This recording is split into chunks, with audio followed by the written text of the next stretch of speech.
For this week's episode, we take you back to France, to a remote village in the middle of nowhere.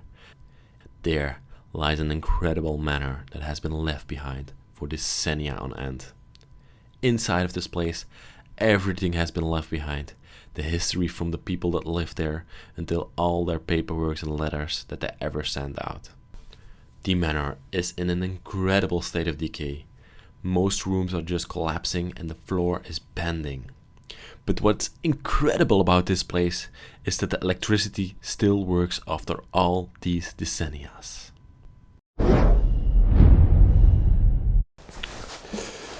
Inside of this place, Sylvie and Bertrau, they were a happy French couple and they lived here together. Together they had a bakery, a boulangerie, you call it in French, and they had one child. Their life was going great, but they worked long hours and they didn't see that each other that much. Over the years they had like the child and it got older and older. But at a certain point, the boulangerie failed and they got in financial troubles. These financial troubles went so far that they got big fights and they separated. After they separated, Bertrau decided that he didn't want to live in this tiny French village anymore. So he moved out a few hundred kilometers from here to Paris. In Paris he started a new life with a new wife and a new child. And his child that he had over here with Sylvie, of course he needed to see that child also. We found letters around the place that state how they divided the child, like 1 week at Sylvie's place over here and then 1 week in Paris at Bertrau's place. And it was really difficult. It stated in the little card that I found. I have some French people with me. They translated it for me and they told me that it was a hard time. They worked all very hard to make it happen. So sometimes life doesn't go like you want it to. But we now today are gonna film the story of their lives, the beautiful place that they lived in. And as always guys, enjoy the video. So we're gonna start off the video over here in this room. There's also a bedroom, probably when Sylvie got older and the child moved out. She lived in this room or she slept in this room. It's very common, we see it a lot in French houses and houses around the world actually. The first thing that I noticed in this room is this painted wall. Beautiful greenery from the countryside. Sylvie was a person who loved the countryside and her man Bertrau, he probably moved into with her because he loved her, but he didn't like the countryside. He liked the city more, he liked Paris more. We have a statue of a dog and a child over here. The child is like hugging the dog. A cross, a Jesus cross over here. Let's pan around the room. Look at this, the whole walls are painted with this greenery. You have a bookcase full of magnificent books. Probably I can't distinguish any of these books because they're all in French. There's some psychiatric books.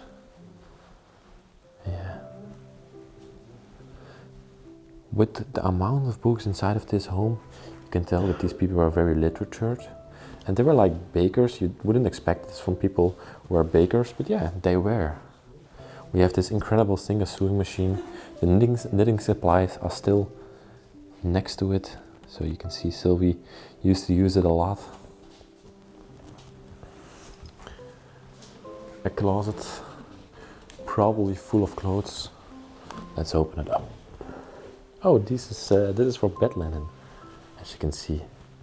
And the last thing I want to point out in this room is this magnificent chandelier that's hanging here. It looks like a Moroccan chandelier. Wow.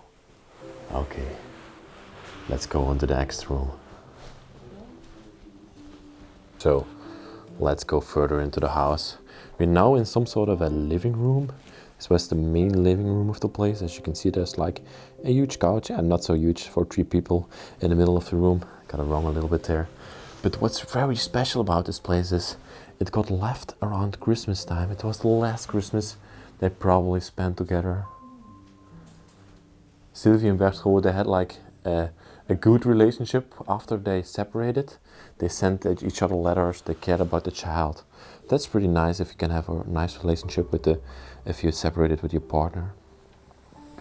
First off, they have like a bookcase over here. A lot of books inside. Then the fireplace. It didn't get used for a fireplace that much anymore. As you can see, there are some wooden clumps here. Some Dutch wooden clumps to work the fields. A lot of newspapers. An iron over here. Old school iron. This one you can see, there's like a little tray in the middle of it. You can open it up, if you could open it up, and you could put something hot inside of here, like coals or something else. So it keeps it hot, and you can iron the clothes. I have a small TV over here. An old school telephone up here. Yeah, I say old school a lot of times. For me it's old school, but I know for a lot of people who are watching my videos, this is not an old school telephone. A mechanical clock. Some stereo players, some CDs down there. Look at this computer over here. Wow. I had one of these when I was younger. What's very interesting to me over here on this table is like the pictures that are left. You can see this is the outside of the place. And the little window sill you see over there, that's like the boulangerie or the bakery that these people had together. Some few more pictures, and these are the same. As you can see, it's from the old French town that they lived in. Wow. I just adore this. And what we also found over here is this little ticket. This is a ticket from Bertrau, who went on a vacation to Thailand. So yeah, it's pretty interesting, right? You have some more paintings or drawings up here.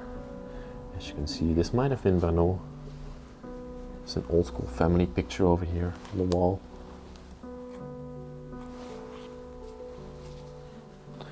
And a child's picture. This was probably that child. Another huge bookcase in the middle of the room here. A chandelier. And some more books. Let's go to the next room. Their vests is hanging here. Oh, their bathrobes. Wow, that's incredible. Then we go into this room. This is like the dining room, the main dining room of the place, where they sit together with the family. But the first thing I want to show you guys is like the ceiling, how it has come down.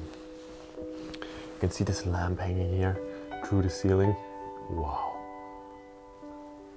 it's insane. The dining table with a lot of chairs around it. Now we're gonna have a look at the cupboards where some food is left. But first, look at the chandelier that's hanging here. It barely falls down. Wow. All the food is left inside of this cupboard over here from years and years ago, about 13 years ago. A lot of glasses left. A lot of plates left.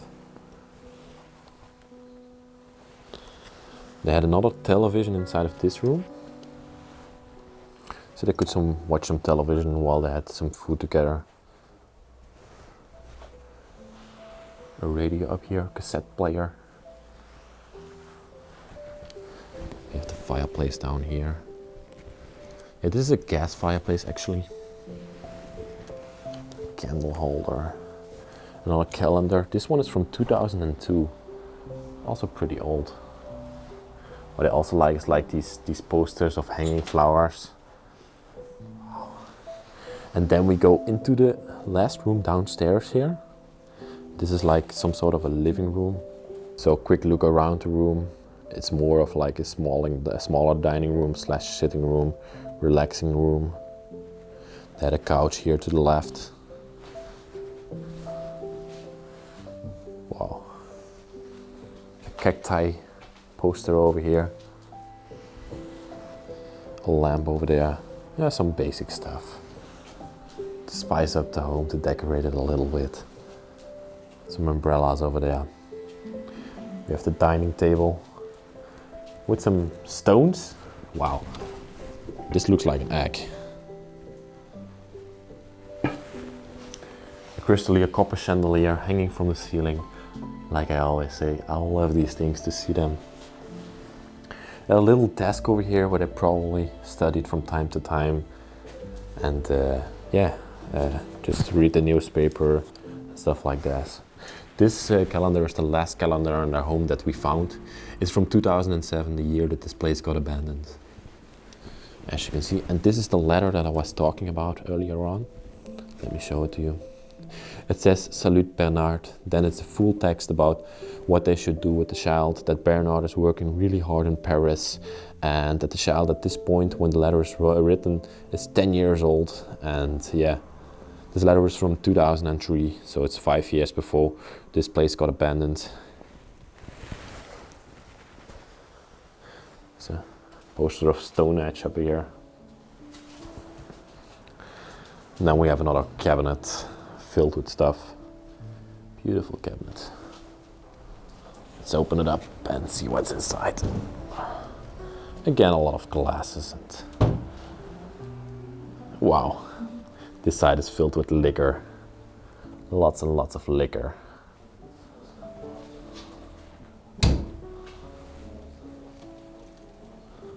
Just close it back. Tea kettle and stuff like that over here. She took some pills, as you can see. There are some pills left. Wow, look at this cutting device over here. That's pretty awesome. I think it's to cut paper or something like that. Let's see what's down here, and then we're gonna go upstairs. Not much. So, let's head upstairs right now and see what's over there. Up this beautiful wooden staircase to the top floor.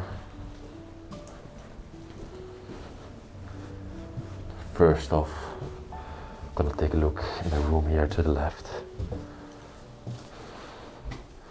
Let's push open the door. Oh wow. This looks like some sort of a child's bedroom. It's a very small bedroom actually. I'm gonna give you a quick overview of the bedroom before we start off and go in detail. So let's start off with the bed over here. We have this picture of this man over here. I don't know who he is, but he could be Bertrau, maybe. A wooden nightstand. Beautifully designed, this oak wood. Then we have this blue lamp on top of it. And then we have the still made bed, as we always see in France. There are hundreds and hundreds of books in the side of this room. They're all in French, so I can't really make out what they were about. I can see that some books were about movies, but more I can't find. I think this room used to be from Bertrau, because yeah, sometimes he came back to Sylvie to see her over here on the countryside with the child, and then he might go have his own room over here to stay over, because he lived in Paris, of course. And yeah, it's difficult to travel back and forth from there. Some more books over here on the table, the side table. And these are some comedy books. They look more like dictionaries. They are still in their plastic, as you can see. Wow.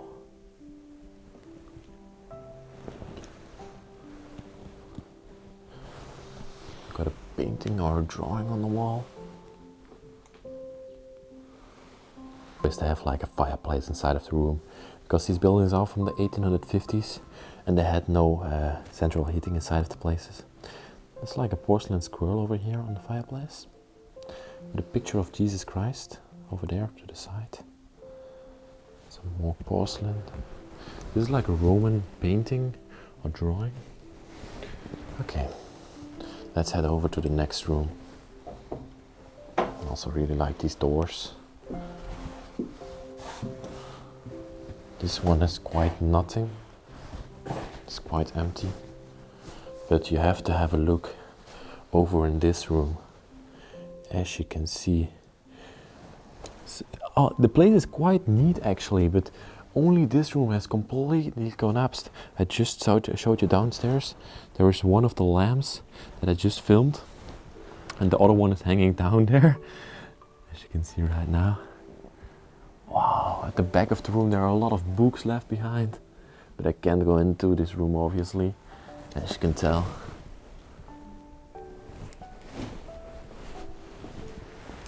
And then we have the last room here upstairs. Let's have a look over there. What we can find: a mattress, a television here to the side. We have some clothes hanging from the door over here, with a basket. So I presume these look like ladies' clothes. I presume these were from Sylvie then. So this was probably Sylvie's room, and the room next to here that I just filmed was the room of the child, or vice versa. That could be the possibility. But again, a lot of books inside of this room, as you can see. Yeah, like I told you, this was probably Sylvie's room. Over here in the room to the left door, as you can see, here are two small doors. The left one leads downstairs and the right one leads upstairs. So this one leads to the attic, of course. You can open it up. And we're gonna have a careful look if we can get up here. Because yeah, the attic is where the memories of the people are stored. And I always like to explore the attic. But this one looks completely destroyed. There's not a lot of not left. I have to be a bit careful. Wow, look at this over here. This is like a bush of dried beans hanging here from like a cord. Very typical. Look at this. I'm gonna take a careful walk around the attic. This over here is like a bottle that the French people used to store wine inside of. Wow, magnificent. Wow, look over there. In the back of the attic over here, there's like this old school child seat, completely made of wood. I love this piece. It's quite magnificent. William just found out that we can turn on the power over here. Let's try it. And William said, whoa. There's still power inside of this place. As you can hear, the furnace is working. Oh my gosh, look at this. William over here, he just turned on the lights inside of this decaying home. How crazy is that? Crazy, right? That's crazy. Oh my gosh. So thank you very much for watching this video. This was a beautiful place of Sylvie and Bertrau, and we thank them for their lives and the place that they left behind. We hope we made a nice documentary and you loved it. I want to thank Explomo who was with us today, and he showed us the place, so that's awesome. Check him out, link will be in the description. As always guys, I thank you very much for watching this week's video. Please like, subscribe and comment. Support us a little bit on Patreon, because we are going to China, me and Moreno, and we need some money for that, of course. So bye bye guys, I see you next week.